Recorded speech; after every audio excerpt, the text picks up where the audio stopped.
Is there any danger making a film like this? Yeah, you just wait and see. You just wait and see.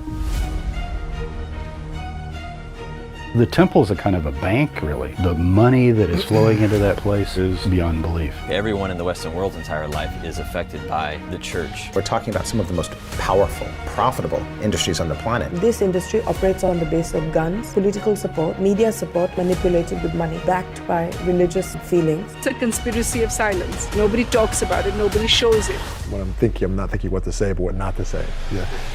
Animals were the first form of money, live stock. The buying and selling of sacrificial animals was what sustained the temple. It looks like the government's working in collusion with the temple committee. It's a mafia. Yeah, we have to blur out this guy's face or help him, otherwise they're going to kill him. He was crucified for disrupting the culture of the time. Many scriptures have been really tampered with. The truth is that the temple at the time of Jesus was a mass slaughterhouse. How would Jesus kill an animal?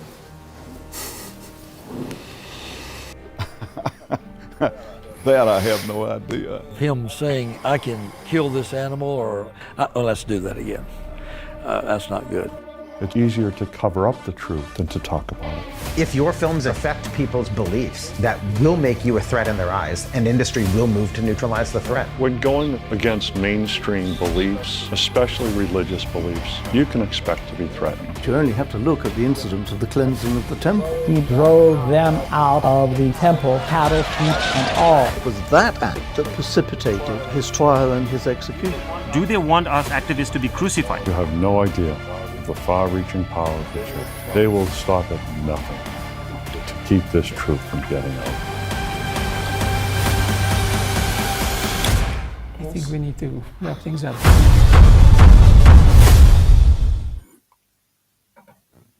Wow, what an introduction. That trailer was absolutely spine-tingling. Welcome, friends. I'm Robbie Lockie, co-founder and co-director of Plant-Based News. Welcome to our very special live here on YouTube. I've been waiting for this conversation for a very long time and also waiting for this film for a very long time to get out into the world. And we're very excited to talk about it with the two co-creators. Christspiracy is the spirituality secret described as a groundbreaking investigative documentary unearthing the biggest cover-up in the last 2,000 years that will change the way you think about faith and our relationship with animals forever. Our two guests tonight are the amazing Kip Andersen. Kip is a visionary American filmmaker, entrepreneur, and founder of Animals United Movement, AUM. It is a non-profit focused on promoting awareness, equality for all life. He's also known for his documentary filmmaking in Cowspiracy, The Sustainability Secret, What the Health, and Seaspiracy, which have sparked global discussions about environmentalism, animal rights, and public health. He has called San Francisco his home for the past decade, I believe, and hopefully that's correct. And besides making films, Kip is a certified Jivamukti and Kundalini yoga teacher. If that's true, we're going to have to speak about that. I haven't spoken to Kip much about yoga, but that's very exciting. And we're also joined by the amazing Kameron, who is a former gospel musician and singer-songwriter for Sony Records Interscope, who turned filmmaker, known for his work on Seaspiracy and What the Fuck is Cancer? Why does everyone have it? He's the co-director of Christspiracy and has been involved in uncovering hidden truths as he's seen in his surreal experience exploring this 2,000-year-old conspiracy. Kameron is an animal rights advocate, and his work alongside Kip in Christspiracy has led to a groundbreaking exploration of spirituality and animal ethics, which was initially going to be showcased on Netflix, but it was actually bought back by them to retain creative control over the documentary. So, without further ado, please let's welcome Cam and Kip to the show. Hello. Hey. There we go. Oh. Hey. Hello. How's it going? Good. How are you doing? Great. Good. Can you hear me? I hear you guys. Kip, is your microphone connected? Yeah. It's just very quiet for some reason. You might need to turn your volume. Can you hear up. me, Robbie? I can hear you perfectly. Yeah. Cool. But we can get started. We got lots of questions flying in. I've got some questions over here. That trailer, oh my God, my heart, oh my goodness, sorry to blaspheme. My heart is absolutely racing. It is so intense. It's such an intense subject. Religion and spirituality is something that, it's connected into many of our lives, and it's been part of human history for, well, since the beginning and the dawn of humankind. Before, let's just get started with some questions from my side. Kip, do you want to test your mic? Let me know if we can hear you. I think you're plugging in an external mic. Can you hear me? That's much better. Yes. Yeah. Wonderful. Brilliant. So my first question really is just about the origin story of this. You've been involved in documentary filmmaking for a long time, but what inspired you to delve into this intersection between religion and animal ethics and get involved in working with Kameron? Well, it's been a long process. The first two films explored the environmental impacts of raising and killing 90 billion land animals and how many ever trillion sea animals. And then What the Health explores, and Seaspiracy did that as well, the environmental impacts, and What the Health explored the health impacts. And it was always, eventually meant to be, there has to be one in animal ethics. It's the final piece of the trilogy of the conversation and the three pillars of this conversation of our relationship with animals. And it's the most dear to me. And it's an interesting conversation of religion and spirituality, how that relates to it. And there's always an inkling about this whole thing with Jesus and tide and how would Jesus kill an animal. And I almost wanted to purposely put it off for a long time about not diving into it because I was so focused on the other films. And then by terms, God willing, connected with Cam at the perfect time. Is amazing. And we connected at a Cowspiracy screening. It shows in the film. And it was really divine meeting. I mean, it really was. We don't want to give too much away, but his background and what we uncover in the film really sparked us. Oh, we've lost you. We've lost you, Kip. Your audio's gone.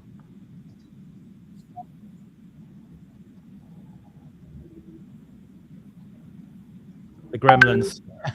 We completely lost you. It's the meat industry trying to block us.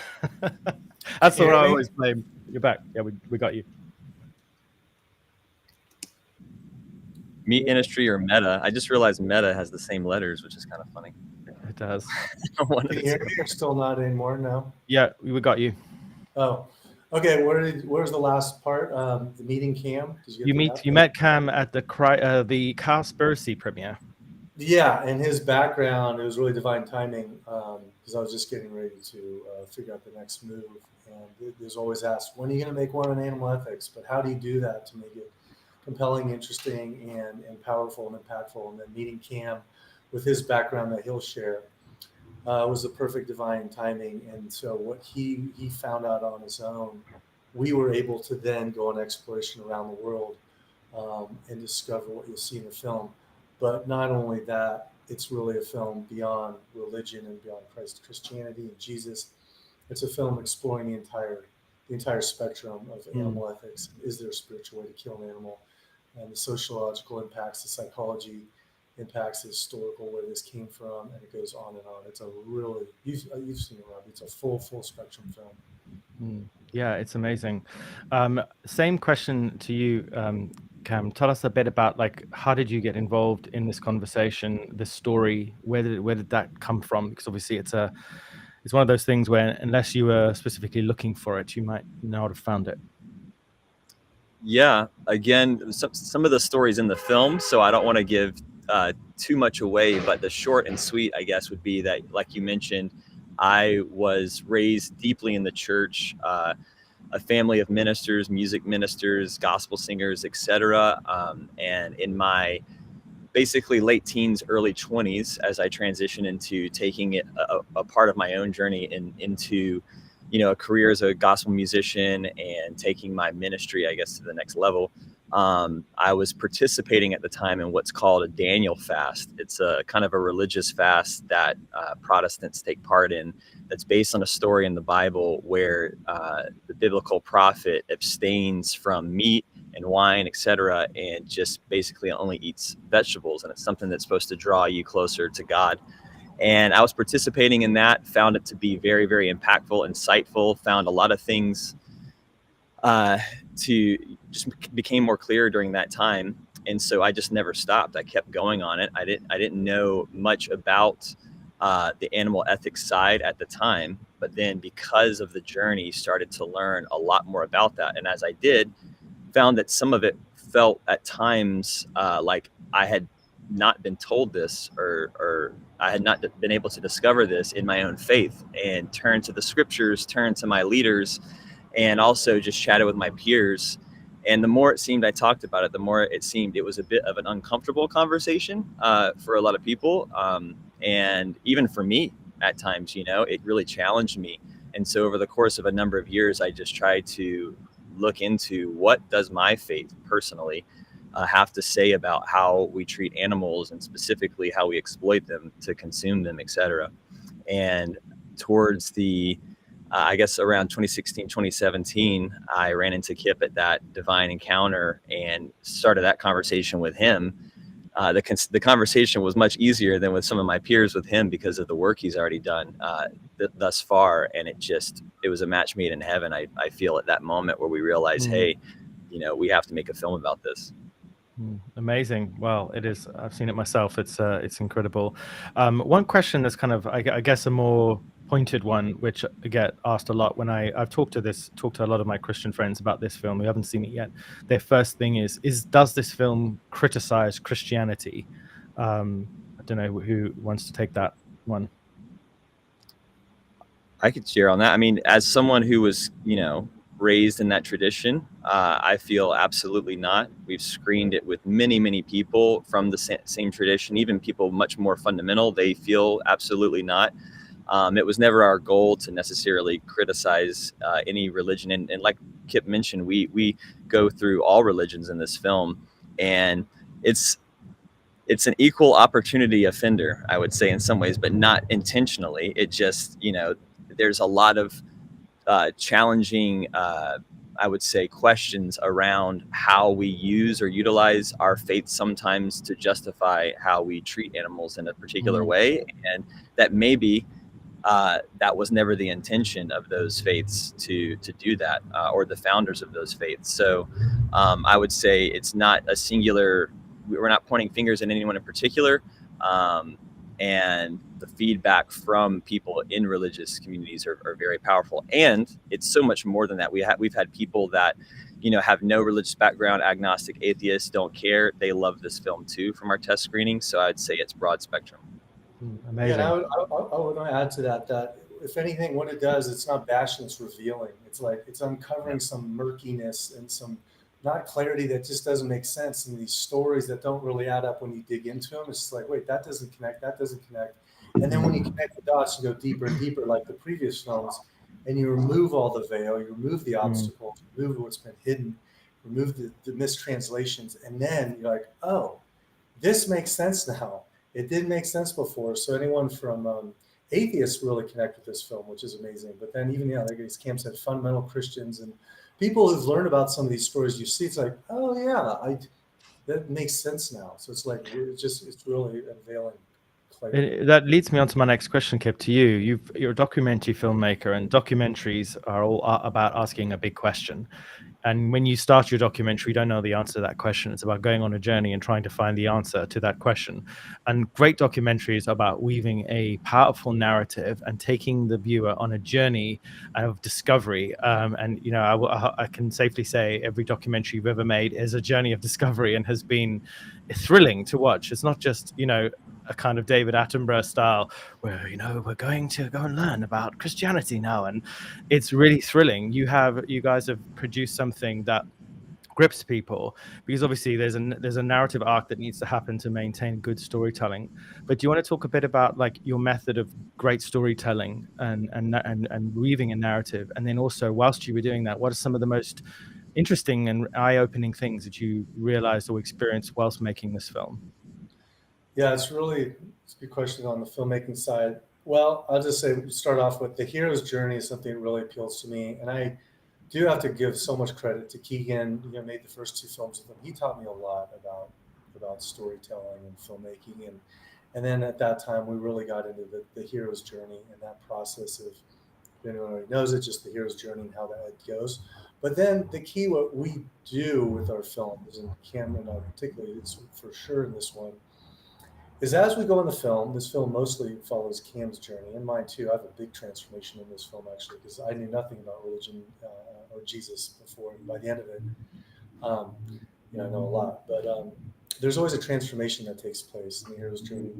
But what's cool about our intentions with the films that I've been involved in is that when we start the journey, we would like to almost make ourselves a little bit invisible, and then the lines kind of get blurred between the viewer being the hero and then me or Cam, whoever the lead, or Ali, whoever the lead character is. Mm-hmm. So you kind of disappear, and all of a sudden the viewer's like, I am on this hero's journey and I'm going to have a transformation, and the goal is that they have the transformation through it. So normally you're watching someone like Thor and they're doing it, it's just them. With the documentary, at least the goals of the way we frame films, that the viewer's the hero. The viewer's going on the hero's journey. Mm. Yeah, it's amazing. Cam, with the documentary, it explores the teachings and life of Jesus in the context of animals and the use of animals. How much can you share about the film without obviously giving away the punchlines? About what are some of the revelations that we're looking at in this story? Wow, yeah. So I'd say, before even getting to that, one of the biggest revelations for me that is in regards to the life and times of Jesus is particularly the temple and the Temple Mount in Jerusalem, and basically archaeological level work that we did going there to discover what was happening at the temple, which, it's no secret. It's just many Christians like myself aren't aware that the level at which animals were being sacrificed at the temple for those religious practices.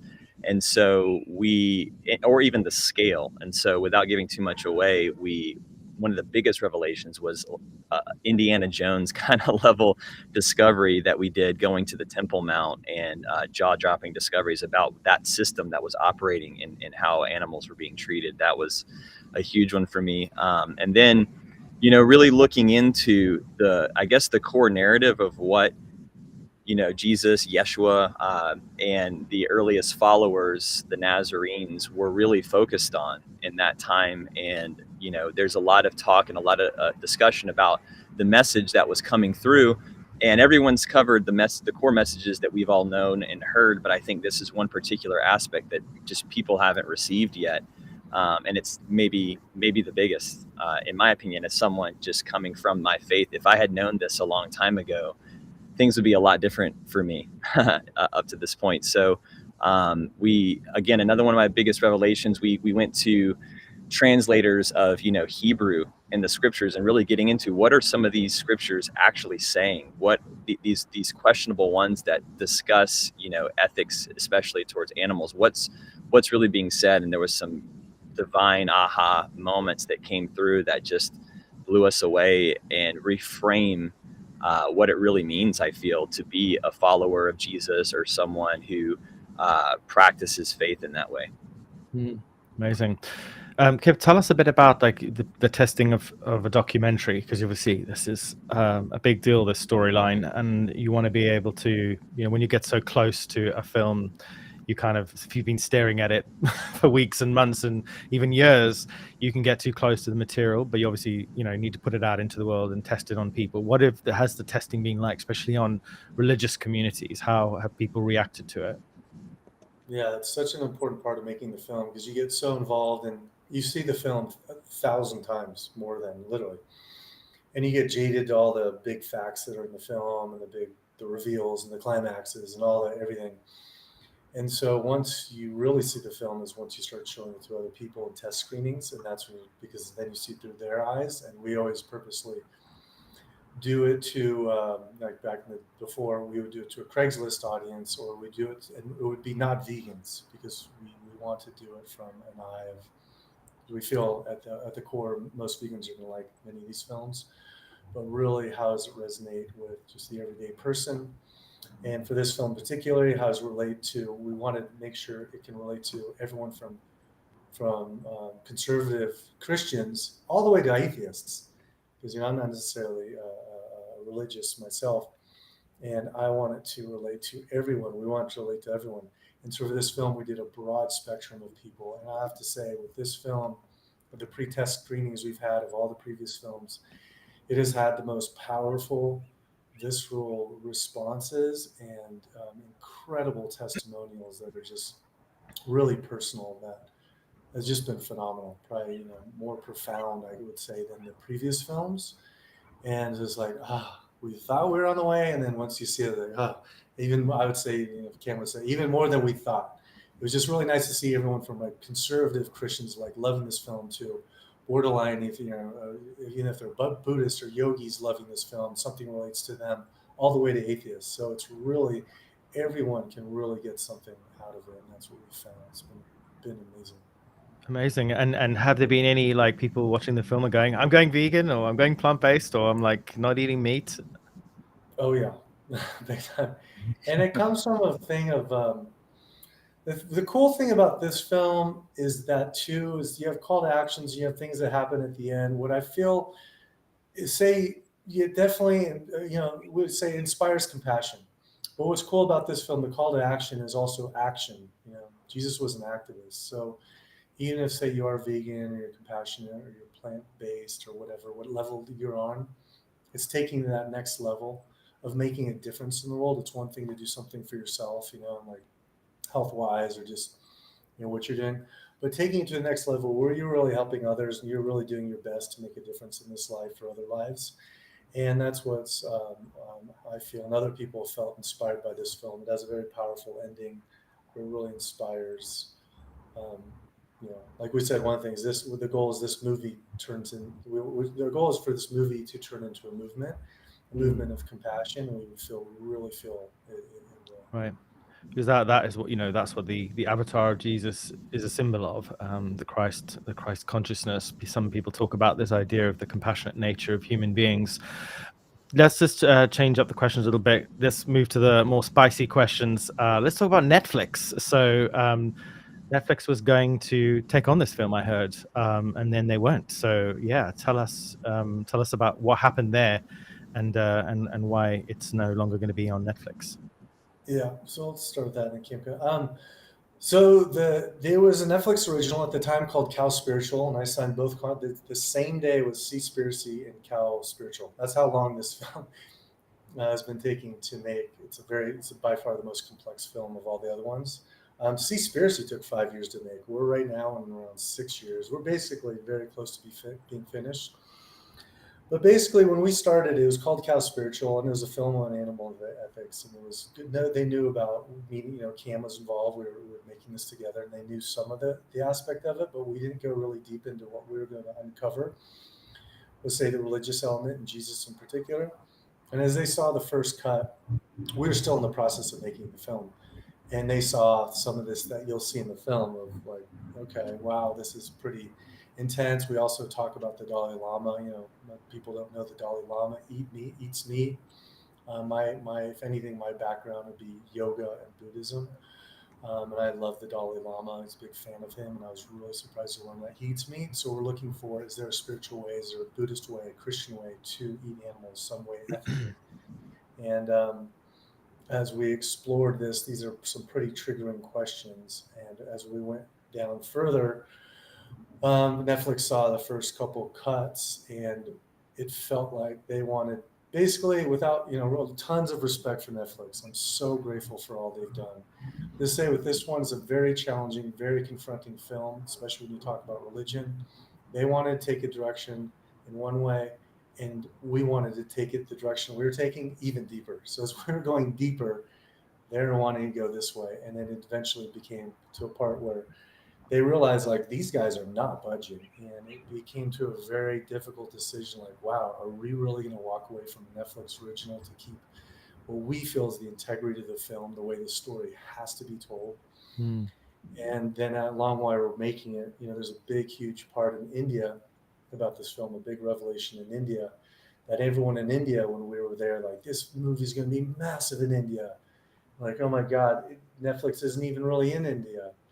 I'm living in Mexico, and only there's a certain demographic who can afford Netflix. So that really inspired us to like, okay, we can keep the integrity of the film with the technology and the backers that we have, with the support and the compassionate fans. We can show this film to everyone around the world without a subscription status, regardless of their income, and we can do it collectively and have, Netflix has only 3% of the population their income status, so you have 97% of the people who would never be able to even watch Seaspiracy. So now we can tap into the entire world. So our goal with this film is to have literally 1 billion views.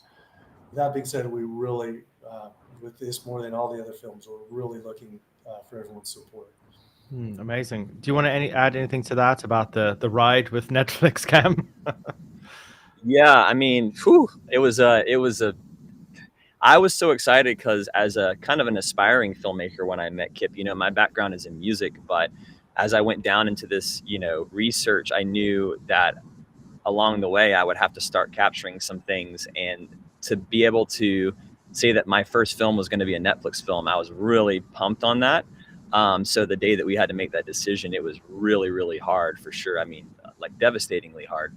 But once we made the decision, it really flipped into an opportunity.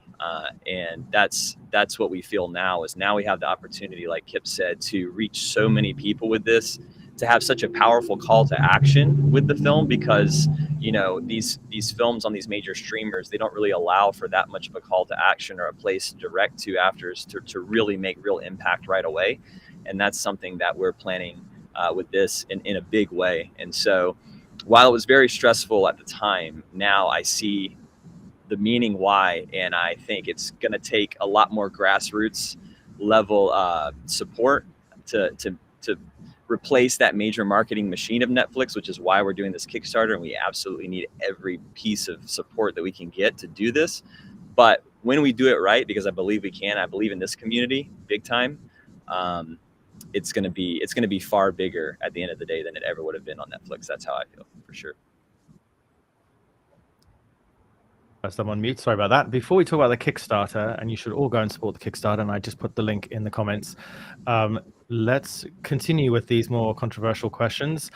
A lot of people say, and there's lots of people in the comments saying, but Jesus didn't exist. Jesus wasn't a real person. Jesus was just an avatar character created by the church. What historical evidence is there that Jesus actually was a person and actually existed? I'll let Cam take this in, but I'll just say I started this film with that same beliefs. Because I did not grow up in the church, any church, a clean slate. And I thought it was a collection of people, and some was made up, some not. And it was really interesting to find that there is a historical documentation. Pass the mic to Cam. Yeah. The Jewish historian Josephus definitely documents the person, and there's a number of different places that document it in very powerful ways. But I would say, even without getting into that debate, whether you believe Jesus was real or not, there's astounding evidence for the documentation of the Nazarene movement. Everybody hears Jesus of Nazareth, right? Well, where did that really come from? And there's a big question and a big reveal around that in the film, and who the Nazarenes actually were. And again, all across the board, this movement is documented. And there's a piece in a connection point with animals and their specific, I think as animal activists, anyone in this chat who cares about animal ethics, you need to know about this story. And whether you believe in the person or not, there's plenty of evidence to show how powerful it can be if this missing piece of history is released to the world. Especially, there's 2.8 billion Christians worldwide. There's almost as many Muslims. We have to have this conversation. We can't just pass it off as, oh, this doesn't exist, this doesn't that, because we're never going to be able to connect to those people. For me personally, if somebody came at me with that, years ago when I was in the place that I was in asking all these questions, it would have made it harder for me to enter the conversation. You know what I mean? So we really want the world to enter this conversation if we're going to get the critical mass that we always talk about as activists, to get, people understanding what's happening to animals around the world. 100%. One of the other questions as well was regarding Jesus's diet. Jesus is seen as the son of a fisherman, if I'm right. And or a fisherman of men. My biblical studies need some polish, but he was depicted and it's written that he ate fish. He also fed people with fish. And someone also said here in Matthew, hang on, where is it? There's a lot of comments. Matthew 8 verse 32 about him killing pigs. Yeah, Matthew 8 verse 32 about him killing pigs. So, how does the Bible depict Jesus when it comes to the consumption of animals? Is there a lot of it, or is it sort of quite sparse and scattered? Well, my answer to that, it's kind of funny. I love that you brought in him being his dad's occupation, because even that you're like, oh wait, what was it? Was he a fisherman? It says in the scripture that, or most people say he was a carpenter, his dad. But the true word is tekton, which is actually a stonemason working with stones and building. So even that, look, it's like when I grew up, my mom was a gospel singer. Her band was called Carpenter's Bride because of the Jesus was a carpenter thing. And that just goes to show you how much gets lost in translation with the telephone game. And that's what we're really trying to clear up with this story. So the fishing part that you're bringing up, yeah, there were many disciples that were fishermen. But in the film, we go deep on that account and the stories and what are the real translations of some of the key words that really frame what story is being told with that. Namely, one that's not controversial, as you ask any Christian, though they were fishermen, their first call to action was drop your nets and follow, and what does that really mean? Why were they dropping their nets? Why were they leaving that behind? So I would just say, again, I don't want to give away too much from the film, but we definitely go there. We definitely talk about those points, and it's very revealing. It's not what you think. It's fascinating. What was the other question was, the other point was Matthew 8 verse 32, where he killed pigs because of demons or something. Oh, right. Yeah, so we don't go too much into that one in the film, but I'll say if you read that carefully, what it says is there was a demon-possessed person, and he cast the demons out. He didn't send them into the pigs. That's what they're talking about. The demons are cast out of the person, and they choose pigs. But I'd say it's an animal, that in and of itself is an animal ethics, because if, again, you don't have to believe in this or not, but look at the allegory of it. The demons chose pigs. Why? Pigs are most like humans. They're literally we know this, scientifically. So there's a lot to be said, even in the worst story like that you could point towards animal ethics. So, absolutely. Kip, tell us about the Kickstarter. Why is there a Kickstarter? What are you trying to achieve with that? And how can people support?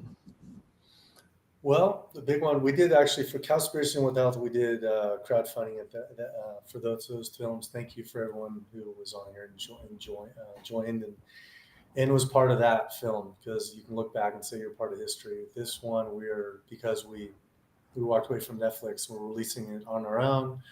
We are also not only releasing on our own, we're doing it through an incredible platform where we're doing our own platform where it's a pay it forward model, where everyone can see this, where you have one penny or money or zero money at all, you can watch the film. And people who are a little bit more abundant with finances, they can not only pay it forward to someone else, they could pay it forward to 5 or 10 other people. And so it's a gifting economy of how we're going to release the film and spread the word and spread the film. And so we're looking for funding, as Cam said, is to replace the marketing machine of Netflix. We're looking to do a theatrical release, which is incredible. This could be, we'll be sharing some news. We're still figuring it out without giving too much away. Could be the first, I wouldn't say animal rights, but animal compassionate type of film that ever could have a theater run, which is incredible. So we're looking for marketing power behind that, and to finish the film. We have a few things to do to finish the film, because now we're on our own. We've been on our own. Now it's been actually about 2 years since we made the move. So we're just looking for a lot of support. And the biggest thing is we're doing this together. It's one thing to make the film, but the film is nothing without community. So our goal is to make this the most viewed documentary of all the time. And I'm telling you, between all the films I've been a part of, I truly feel this will have the most impact. Is one of those films, when you join the Kickstarter, you're going to join something that's a historical time where 10, 20, 30 years from now, they'll say that film really transformed a new way of looking at a lot of things. And one of the way, early Christianity, and also too, just the way of making films and releasing them. So, Cam, you should add to this too about just how incredible this Kickstarter is, even more than the other ones. Is that we're doing the perks in this is incredible. Like it really is with the call to actions now that we're releasing it the way we have. After you watch the film, you can be part of the community, part of the debates, part of the events, part of the in-person events, online events, seminars, workshops, activism, fun activisms, gatherings. I mean, this is like a fun, big film that's going to create a lot of difference. Yeah, and I would add to that, just if you do see specifically in our perks, being able to be in the inner circle at certain levels and talk about the film as producers, which is huge. And one of our calls to action that we're going to support people with after watching the film is a meal plan that helps people, connect mind, body, and spirit in this way. And we're providing that, full month plan in there. It's going to be really, really good. So definitely check out the perk tiers and see all that's being included. Amazing. I was going to go to the audience and pull questions from the audience, but the questions from the audience are rather philosophical and theological, so I might avoid them because I could end up with hours of debate and conversation, which we don't really have time for today. But I think we'll wrap things up. It's been 14 minutes, and I could probably keep talking to you guys for another hour because it's such a fascinating subject. And I'd love to have you on the PBN podcast where we can go real deep on this subject and also talk about documentary filmmaking, which in my opinion is the single most powerful way to change the hearts and minds of millions of people. I wouldn't be sat here today if it wasn't for your films. They are the reason I got involved with the vegan movement, but also started Plant-Based News with Klaus and do the work I am today, because they unlocked that realization within me that our future is the future we have ahead of us is not the future that we want, and it's not the future of our species because of the way we live and the way we treat animals. So any final parting comments from both of you? Anything we've left out that you want the audience to know? One obvious one is definitely please go to our Kickstarter campaign. We have the teaser, basically an unofficial trailer there, and it also shares a little bit more about our story of our journey and about the film. And please definitely go there. Please support, and you're going to definitely be rewarded. This is definitely a karmic thing where you're helping the film. It's going to come back tenfold, not only to you, but it's going to come back infinite fold to all beings.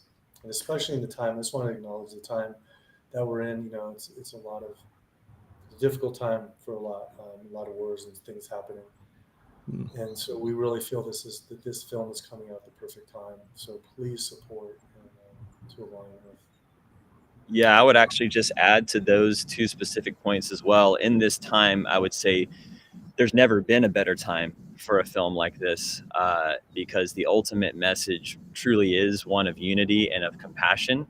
And this core principle that's been lost in translation within all the world's religions and spiritualities, I believe, because I've experienced it in my own life, the revelation and the embodiment of it and the practice of it is something that can transform the planet toward, a more peaceable kingdom, should I say, that everyone wants, right? And with that, on the Kickstarter piece, just a reminder that the Kickstarter is kind of an all or nothing thing. If we don't meet our target goal, we don't get anything, and therefore we're going to have to start from square one, from scratch, and figure out the next way to do it. And we really believe that the people can do this, that we can pull this together and use it as a snowball effect. This is the first step in the process of getting there. And even if you can't support, if you're not in a position that you can do that financially or whatever, that's okay. Just share it with everyone, because the more people see this and have the opportunity to see it as soon as possible, the more people we can get in to be able to reach that goal in time. Absolutely. Well, the title of this live is there a spiritual way to kill an animal? And the answer to that is you're going to have to watch the documentary, aren't you? To find out. And decide for yourself, yeah. Yeah, so I'll leave you both there. We're gonna, for those who just joined us between the beginning and the middle and the end, we're gonna play the trailer again one more time, so those who arrived late can watch it. This will be will be available to watch later on the Plant-Based News YouTube channel, and of course our Facebook page and various other places. Thank you both for joining us. What a treat. Thank you. Thank you. See you soon. Bye. Bye. Is there any danger in a film like this? Yeah, you just wait and see. You just wait and see. The temple's a kind of a bank, really. The money that is flowing into that place is beyond belief. Everyone in the Western world's entire life is affected by the church. We're talking about some of the most powerful, profitable industries on the planet. This industry operates on the basis of guns, political support, media support manipulated with money, backed by religious feelings. It's a conspiracy of silence. Nobody talks about it, nobody shows it. When I'm not thinking what to say, but what not to say. Yeah. Animals were the first form of money. Live stock. The buying and selling of sacrificial animals was what sustained the temple. It looks like the government working in collusion with the temple committee. It's a mafia. Yeah, we have to blur out this guy's face or helping him. Otherwise, they're going to kill him. He was crucified for disrupting the culture of the time. Many scriptures have been really tampered with. The truth is that the temple at the time of Jesus was a mass slaughterhouse. How would Jesus kill an animal?